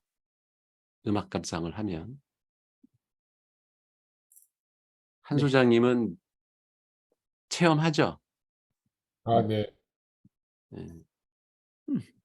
너무 좋죠.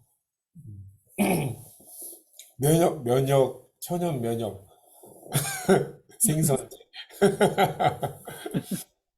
아, 그러니까 그래? 이게 사랑의 호르몬이라는 게 상대가 이뻐 보이는 거예요. 쉽게 얘기하면. 그러니까 미움 감정보다는 이 옥시토신이 분비가 되면은 주변 사람들을 이렇게 포용하고 싶은 감정이 생기는 거거든요. 그러니까 되게 따뜻한 마음이 생기는 거죠. 예. 그래서 음악 감상실에서 옛날에 그 연애가 잘 이루어졌던 것 같은데 데이트할 때 음악 감상실에서 만나고 그리고 옛날엔 다방에서 그 진짜 좋은 음악들 많이 틀어줬어요. 내 맞아요. 기억에. 아니, 그리고 예전도 그 음악 감상실이 커피 마시는 곳이었죠. 지금처럼 빵집이 유주가 아니고 음, 음악을 들으려고 커피를 마셨죠. 그래서 그런 그치. 음악 카페가 정말 많았는데, 아니 그리고 그 머리 이렇게 넘겨가면서 그 예, DJ가 LP판 틀어주고 하는 데가 그 다방이 그런 데 아니야. 네네. 예. 그러면 사랑의 호르몬이 나오기 때문에 거기서는 서로 따뜻한 감정이 생기니까 아, 같은 대화를 해도 이렇게 친밀감이 느껴지고 하여튼 몸이 좋은 상태로 바뀌죠. 네.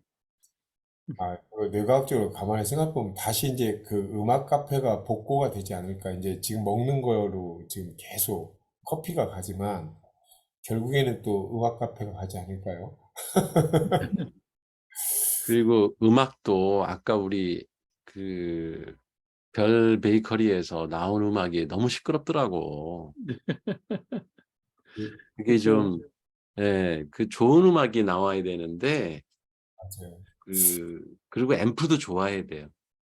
맞아요. 예전에는 음악 카페가 정말 음악 감상실이었잖아요. 네. 맞아요. 음질이 되게 좋았어요. 거기서 음악 듣는 여기 전민동에는 길상이라는 데가 있어요.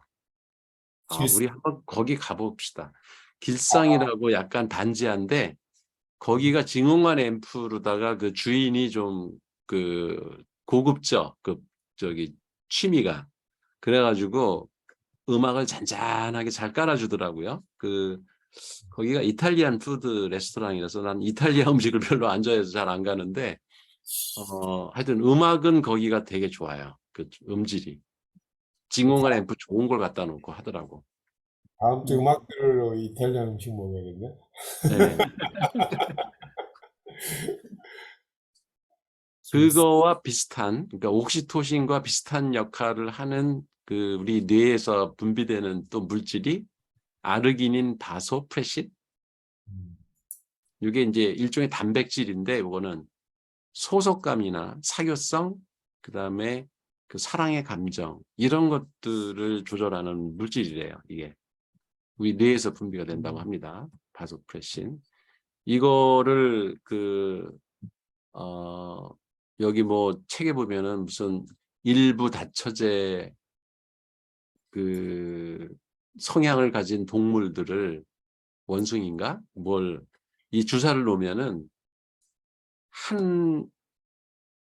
자기 배우자만 사랑을 한대요. 아, 그러니까 이제 사랑의 감정이 배우자한테 집중이 되는 거지.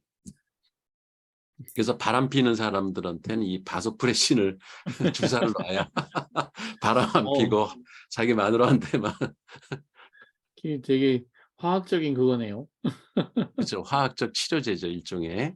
예.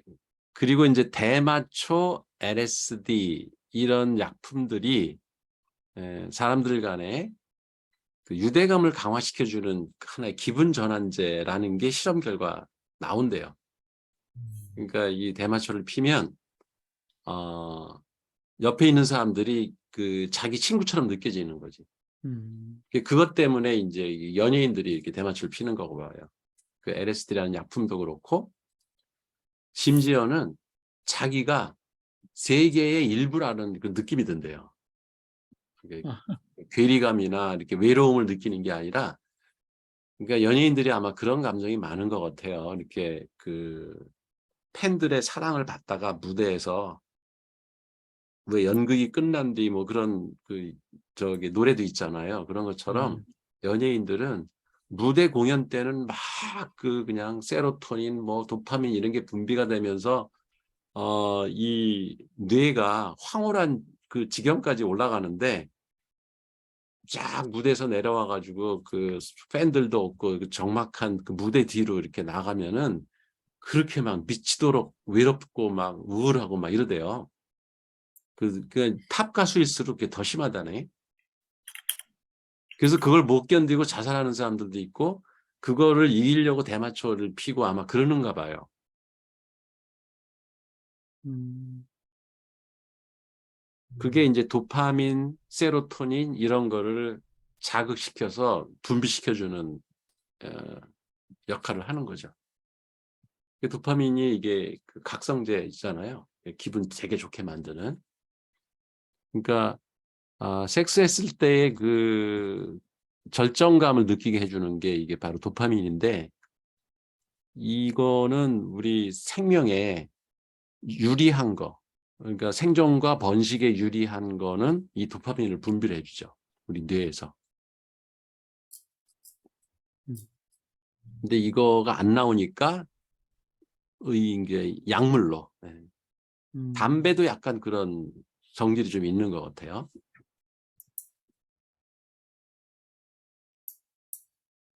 그 다음에 이제 불가시성 문제가 있는데, 이게 뭐냐면 invisibility, 안 보인다는 거죠.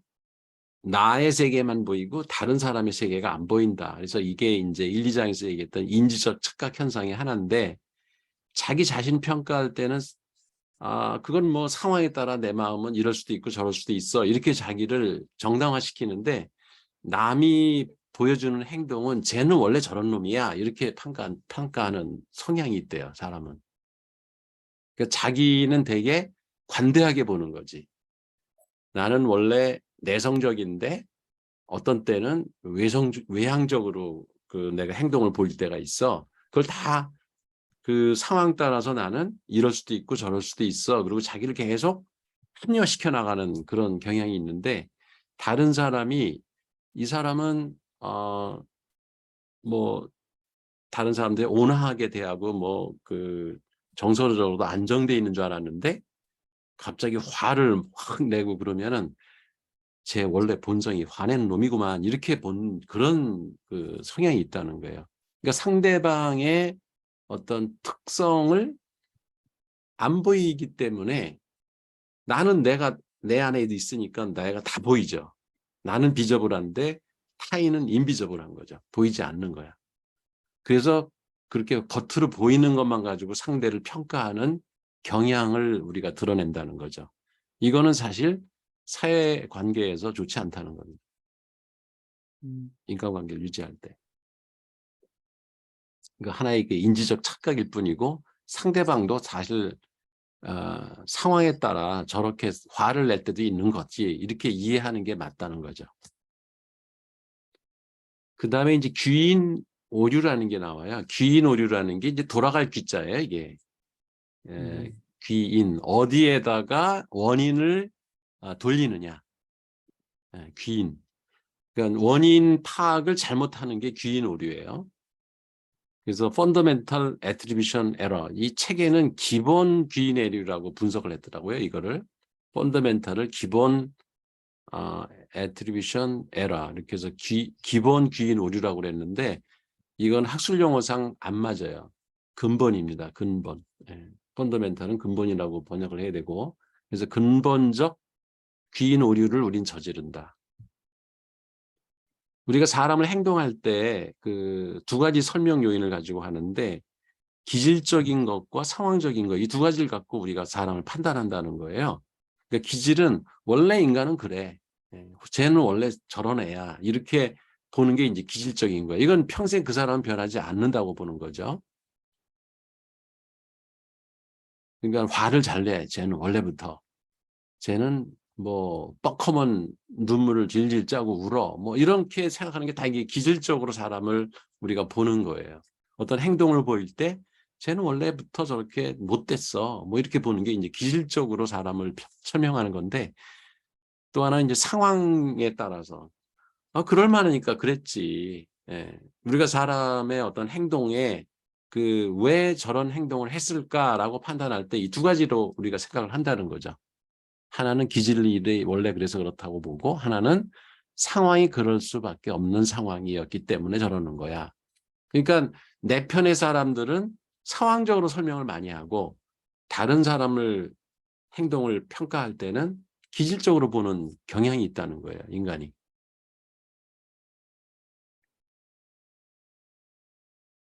그래서 우리 가족이나 이런 사람들이 어디가 실수를 하고 범죄를 저지르면 상황론으로 보는 거예요. 오죽하면 걔가 그랬겠어. 이렇게 하는 게 이제 상황 논리예요. 그래서 특정 상황에서 사람들이 그 역할을 맡을 수밖에 없었다. 사실 그런 면도 있어요, 우리가. 이 두 가지가 사실은 다 있는 거예요. 그러니까 이 두 가지를 다 원인으로 생각하면서 어떤 사람의 행동을 관찰하고 우리가 판단을 해야지 내 편은 상황 논리로 보고 상대방은 기질적으로 그러니까 국힘당 애들은 다 원래 저런 놈들이야 이렇게 하는 것도 이것도 하나의 편견인 거예요. 이게 귀인 오류인 거죠. 거기도 상황이 그래서 어쩔 수 없이 그런 사람도 있을 텐데 인지 과부하를 경험할수록 개인의 행동을 야기한 원인을 파악할 때 오류를 범할 확률이 높아진다. 이게 인지 과부하라는 게 갑자기 판단을 내려야 될 정보가 많이 나한테 쏟아져 들어올 때, 아까 이제 멀티태스킹도 하나의 인지과부하죠. 내가 처리해야 될 일이, 동시에 처리해야 될 일이 여러 가지가 막 복합되면은 짜증이 나죠. 막 그럴 때. 이때 귀인 오류를 범할 확률이 높아진다는 거예요. 그래서 누구하고 싸울 때 거기서 즉각적인 반응을 보이기보다는, 왜냐하면 멀티태스킹을 하거든요. 싸울 때는. 그러니까 귀인 오류에 우리가 그 빠질 우려가 되게 높아져요. 그래서 좀 시간을 두고 그 자리에서는 그냥 빨리 끝내고 좀 조용한 데로 와서 가만히 좀 이제 자기 혼자 생각해 볼 여유를 갖는 거. 그게 좀 현명한 거죠. 그 인간관계에서. 싸울 일이 생겨도 일단 한 템포 이렇게 뒤로 물러나서 제가 왜 저럴까? 이렇게 한번 생각해 볼 조용히, 그러니까 인지 과부하가 안 걸린 상태에서 조용히 그 원인이 뭘까만 한번 따져보는 거죠. 우리 뇌에는 귀인 오류를 범하는 선천적인 기질이 있다는 거예요. 선천적으로 우리 귀인 오류를 범하는 기질을 갖고 있대요, 우리 뇌가. 그리고 또 험담 즐기는 것뿐만 아니라 외부인에 대한 선천적인 의심을 갖고 있다. 이거 웃음이 나오더라. 이 얘기는 험담을 즐기는 우리 선천적 기질이 있다는 거는 그 사피엔스에서 유발 하라리가 한 얘기예요. 이게 뒷담화. 인간은 뒷담화를 즐긴다는 거예요. 그 뒷담화를 하면 무슨 장점이 있냐면 그 사람하고 친밀감을 느끼는 거예요. 뒷담화에 참여한 사람들끼리 그 어떤 때는 뒷담화 하면서도 진짜 그런가라고 내가 의심이 갈 때가 있어요. 근데 상대방이 이렇게 그 맞장구를 쳐주니까 기분이 좋아. 그러면서 술 먹으면서 이제 막 그게 에스컬레이트 되죠. 술 먹으면 이 제어력이 좀 떨어지잖아요. 그러니까는 그 의심이고 뭐고 다 그만두고, 아, 맞아. 지금 우리가 하고 있는 얘기가 맞아. 그놈은 원래 그런 놈이야. 그 나쁜 놈이야. 막 이렇게 막 뒤에서 욕을 하면 둘이 막 신이 나요. 이게. 그래서 뒷담화를 인간은 즐기는데, 물론 그 뒷담화의 희생자, 그 여러 사람한테 그 뒷담화가 전달이 되면 그 사람은 그렇게 낙인이 찍혀버려가지고 회복이 안 돼요, 잘.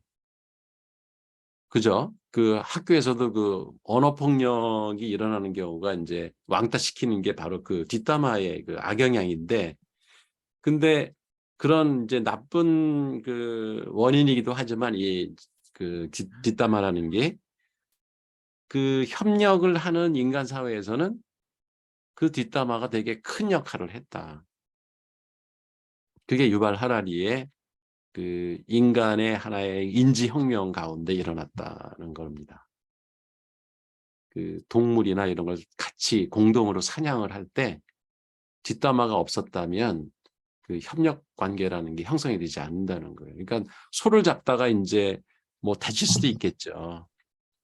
그 자기보다 훨씬 덩치가 큰 맹수들하고 싸워서 이기면 이제 뒷담화가 행복하죠. 이 무용담이 나오죠. 이제 야, 그때 내가 그때 말이야 꼬리 잡지 않았으면 그거 놓쳤어. 그러면 또 한 놈은 야, 그때 내가 정수리를 도끼를 쳐가지고 내가 잡은 거야. 막 이제 막 서로 신나는데, 만약에 놓쳤으면 막 몇 사람은 다치고 다 도망가 버렸어. 그리고 놓쳤어. 그럼 이제 뒷담화에서는 좋지 않은 비난도 나오고 뭐 이제 그 자기 실수를 만회하려는 그 뭐 온갖 이유를 대겠죠. 근데 어쨌든 그런 게 있었기 때문에 그 서로 협력할 수 있는 관계가 형성이 되고, 다음에 싸울 때 어떻게 우리 싸우자 이런 전략도 세울 수 있는 계기가 됐다는 거거든요. 그래서 인간이 다른 그 맹수들과의 싸움에서 먹잇감 다툼에서 살아남을 수 있었다. 뭐 그런 얘기가 그 사피엔스에 나옵니다. 아무튼 인간이 뒷담화하는 거는 원래 기질이랍니다. 네, 타고난. 뭐 좋은 측면도 있고 나쁜 측면도 있는 거죠. 그리고 자기 아닌 타인에 대해서는 선천적으로 의심을 한다는 거예요, 사람이. 그러니까 그게 나쁜 게 아닌 거죠. 그 의심을 해야 진리를 얻을 수 있다라고 한 철학자도 있잖아요. 데카르트가 아주 전형적인, 예, 뭐든지 다 의심해야 된다. 근데 도저히 의심할 수 없는 게 나는 존재한다. 그러니까 나는 생각하니까 내가 생각하는 내가 없으면 내가 생각할 수 없으니까 내가 있다는 거를 부정할 수는 없다. 음. 이것만은 의심의 여지가 없다라고 참진리라고 이제 했던 게 유명한 말이죠. 그래서 나는 생각한다, 고로 존재한다라는 말이 바로 이 의심의 그 회의 철학이라죠. 회의. 한자로는 의심하는 걸 회의한다고 하죠. 그게 천성이라는 거예요. 인간은 이성적인 동물이기 때문에 의심을 하는 게 당연한 거죠. 이게 맞는 거야? 한번 의심을 해야지 누가 한 얘기를 그냥 다 100% 믿는 것도 바본 거죠.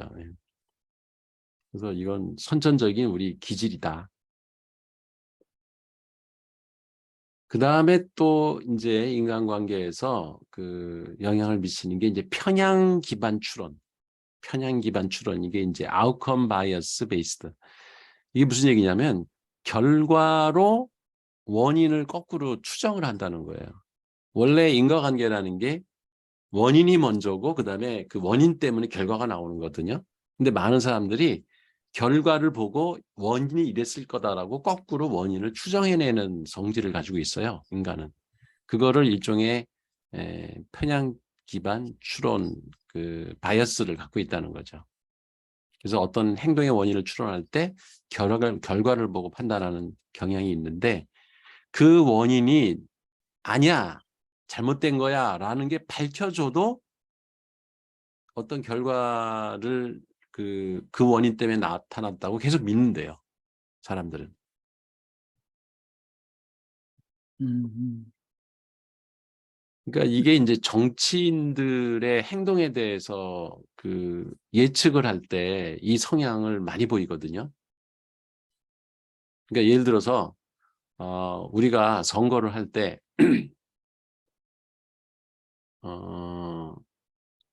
뭐 우리나라 대통령 하면 또 이게 방송에 문제가 생길 수 있으니까 레이건이 될 거야 라고 그 실제 연구를 한 거예요.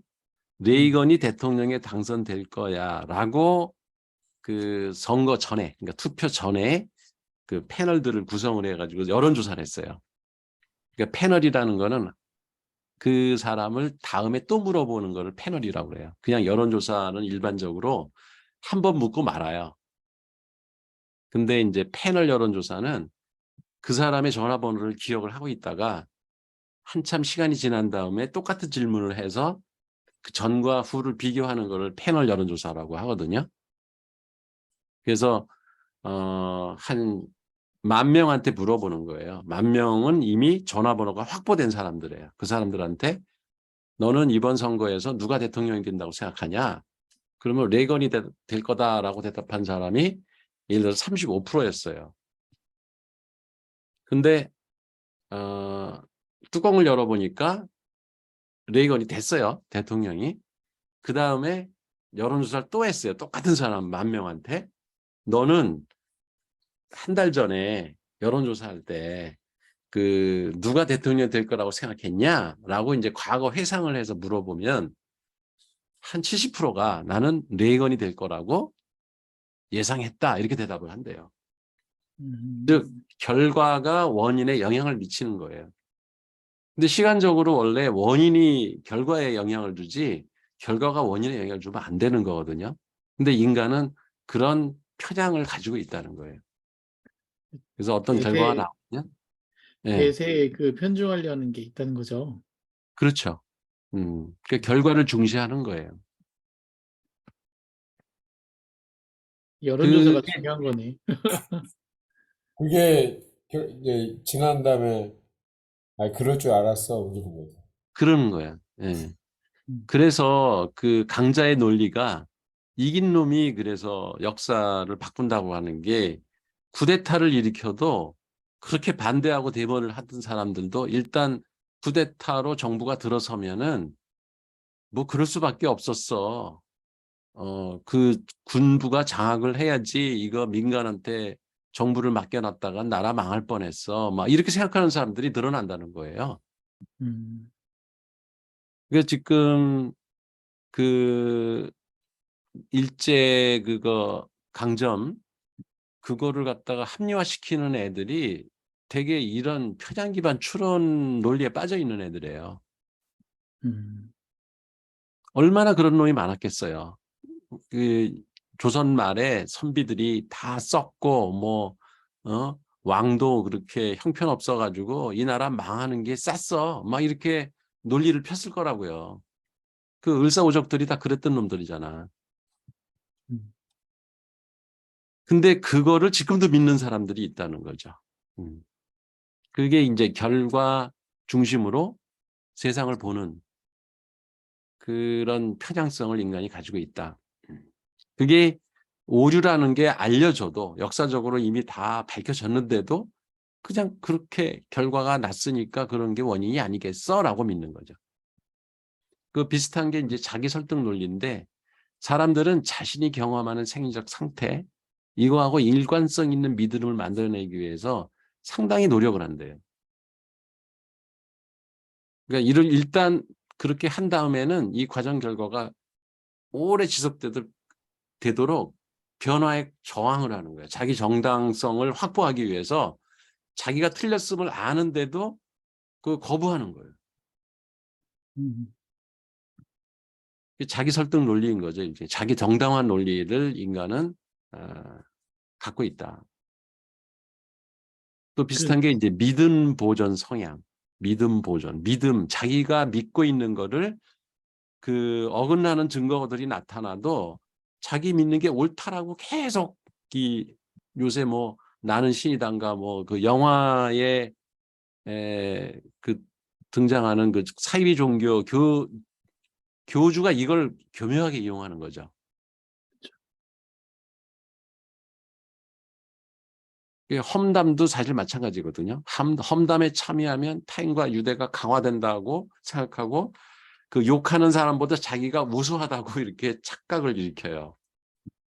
그래서 험담을 하는 건데 그게 그 사람이 나중에 험담은 잔뜩 해놓고 나서 보니까는 우리가 험담한 게 다 틀렸는데도 그 자기 믿음을 바꾸지 않으려고 그래. 그 또 다른 야 그건 뭐 그런 측면이 좀 있긴 하지만 하면서 또 이제 험담을 또 시작을 해요. 이게 그 지금 어른들 카카오톡하고 같은 논리인 것 같은데요.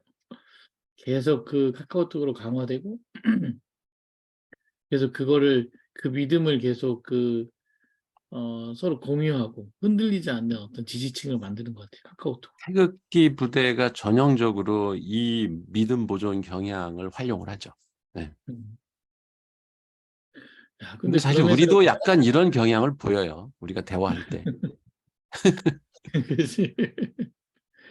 누구나 가지고 있는 그런 그 우리 흔히 얘기하는 확증 편향이라는 얘기잖아요. 이게 결국은. 그러니까 여기 있는 편향이라는 그렇죠. 게 다 모든 인간들이 다 저지르는 실수예요.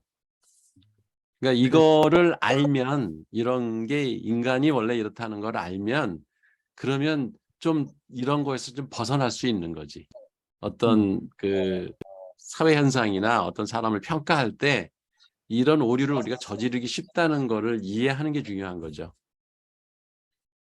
그 정보의 공급을 다양화시키는 뭐 그게 이제 이걸 해결할 수 있는 그 방법 중에 하나이겠죠. 그렇죠. 네. 가능한 이제 그 양쪽 얘기를 좀 다 들어보고 네. 객관적 정보를 최대한 활용해서 내가 최종 판단을 내려야지 내가 알고 있고 내 주변에 있는 사람들 얘기를 갖고 자꾸 확증 편향을 하면 오류에 빠질 수가 있다는 거죠. 그거를 주의해라 그런 얘기인 거예요. 또 하나 이제 내 집단, 위 집단, 인그룹, 아웃그룹 바이어스를 가지고 있는데 자기 집단에 소속된 사람들은 별개 개인으로 본대요.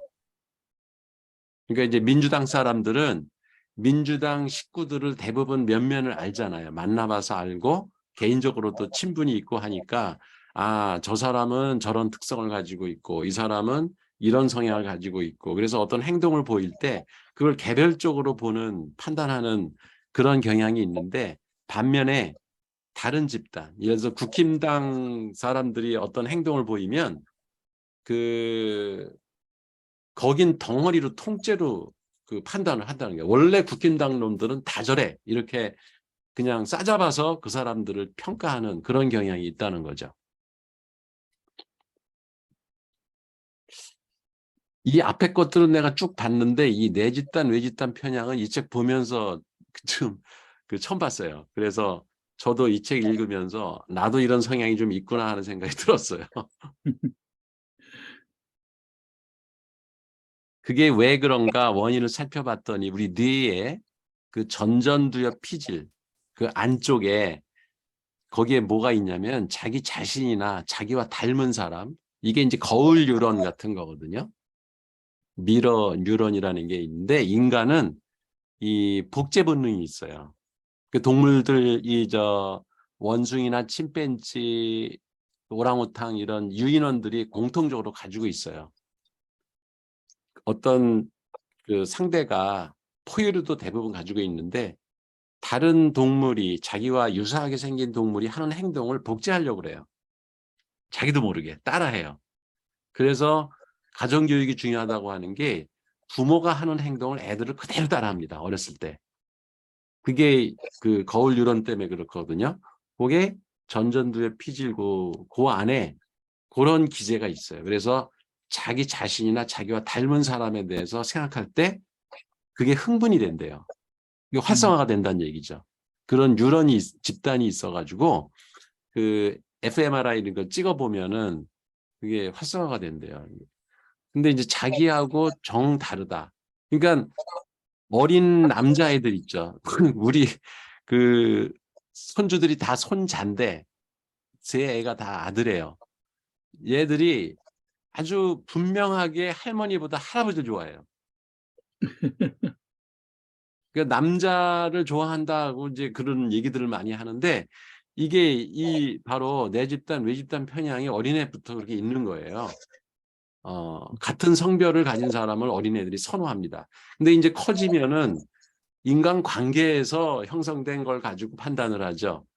할아버지가 떽떽거리고 이제 뭐 용돈도 안 주고 그러면 아무리 내 남자라도 별로 싫어. 그리고 할머니가 막 안아주고 막 보담아주고 먹을 것도 잘 주고 그러면 할머니를 좋아하지 그때는. 그때는 벌써 이제 사회적 그 행동 관계가 생기는 거고 원천적으로는 인간은 동물적 기질을 갖고 있을 때는 자기와 유사하게 생긴 것하고 공동체 의식을 느끼는 거죠. 그게 사실 나쁜 게 아닌 거예요. 만약에 원숭이 엄마의 행동을 닮아야 지가 원숭이로 커서 안전하게 살지 늑대를 닮으면 안 되잖아. 너무 당연한 거예요. 이건 동물이 자기 동족들의 행동 패턴을 담는 기제가 이제 진화 과정에서 생긴 거죠. 근데 어쨌든 인간은 그런 그 기질을 갖고 있대요. 예, 타고난 거죠, 이거는. 그래서 인종차별을 하는 것도 이런 거의 일환이라는 거예요. 인종차별을 하는 게 자기하고 얼굴 색깔도 다르고 생김새도 다르고 그러면 거부감이 생기는 거예요. 일단 동족보다는. 그 다음에 이제 내가 그 사회적 네트워크에서 탈피하고자 할 때 이게 이제 얘가 그런 거죠. 누가 이제 뭐 골목에서 맞고 있는 걸 봤어요. 근데 또 요새 가끔 보는 게 왜 그 중학생 놈들이 놀이터에서 담배 피고 있는 거 이런 거 보면 마음은 저 새끼들 쫓아가가지고 이놈의 새끼들이 하고 혼을 내주고 싶은데 요새 무슨 복면을 당할지 모르니까 거길 피해요. 그런 회피 전략을 인간은 쓴다는 거예요. 다른 사람 행동에 세 가지 전략을 쓰는데 다른 사람 행동에 순응하려는 욕구가 작동을 한대요. 그러니까 자기를 좀 합리화시키는 거지. 남들도 그냥 지나가는데 보니까 그 담배 피는 걸 보고도 다른 사람이 그냥 지나가. 나와 비슷한 나이의 사람들이. 근데 나는 뭐 굳이 거기 가서 애들하고 싸울 필요가 있나? 이런 생각을 갖는 거예요.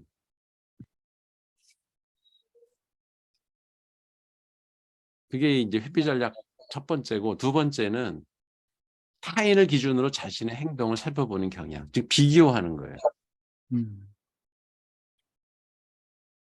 그래서 뭐 쟤도 저런데 뭐 내가 무슨 독불장군이라고, 내가 무슨 군자라고 굳이 가가지고 그 봉변을 당하 무릅쓰고 뭘 할 필요가 있어? 그 전철에서도 그런 일 많이 나오잖아요. 그 임산부나 그 장애인들이 서 있는데도 뻐자식 이렇게 젊은 애가 앉아 있으면, 근데 나는 사실 못 참아 이런 거 쫓아가가지고 일어나라고 막 그러는데, 나는 조금 위험해요. 이런 이 회피 전략을 잘 못 씁니다. 그냥 즉각 반응을 해가지고 담배 피는 거 보면 쫓아가가지고 이놈의 새끼들 여기 금연구역에서 왜 담배 피자고 혼내고, 그러다 봉변도 한 번 당한 적이 있는데, 아이고. 그래서 즉각 제압을 했지. 그냥 바로 멱살을 잡고 그중에 제일 덩치 있어 보이는 놈을, 그 학교에서 복도에서 세 놈이 담배를 피는 거예요. 덩치도 좋은 놈들이. 근데 거기 바로 금연이라고 써 있어. 거기 팻말이. 그래서 야, 여기 금연이라고 써 있는 거 안 보이냐 그랬더니 세 놈이 딱 째려보더니 당신이 누군데 이러는 거예요. 우리 과 애들이 아닌 거지. 그래서 속으로 내가 아이고 이 새끼들 괜히 잘못 건드렸다 그랬는데, 내가 거기 법대 교수한테 배운 전략이 있어서 세 놈을 상대하면 내가 절대로 못 이긴대요.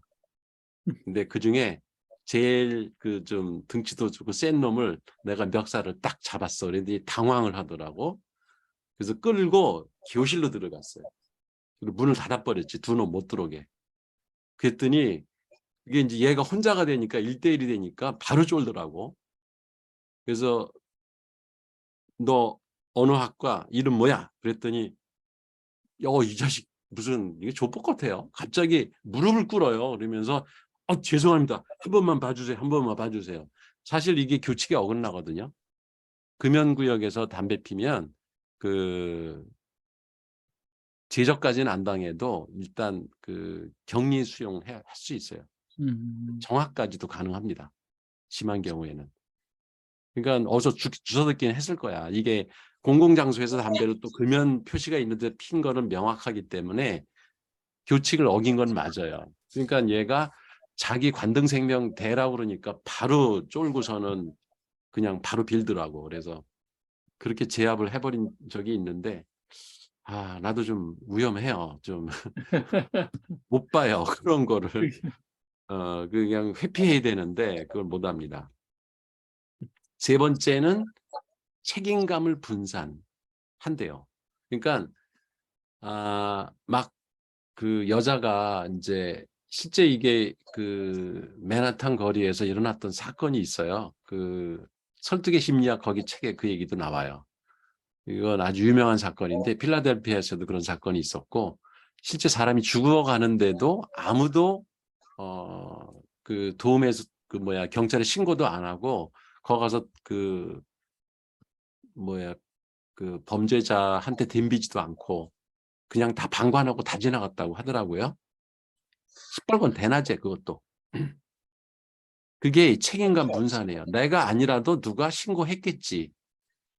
내가 뭐 안 해도 저 사람들을 제어할 누가 나타나겠지. 뭐 이렇게 책임감을 다른 사람한테 돌리는 그런 경향을 보인대요. 이게 회피 전략인 거죠. 그래서 이렇게 세 가지 방식으로 사람들은 위험한 상황에 간섭하기를 싫어한다는 거죠. 그래서 그런 사회적 네트워크에 끼지 않으려고 하는 이런 경향들을 보인다. 이런 인간의 기질 또 본능 이런 것들을 우리가 이해하면 사회적 관계 이런 것들을 정의하고 정돈하는데 도움이 되지 않냐, 뭐 이런 게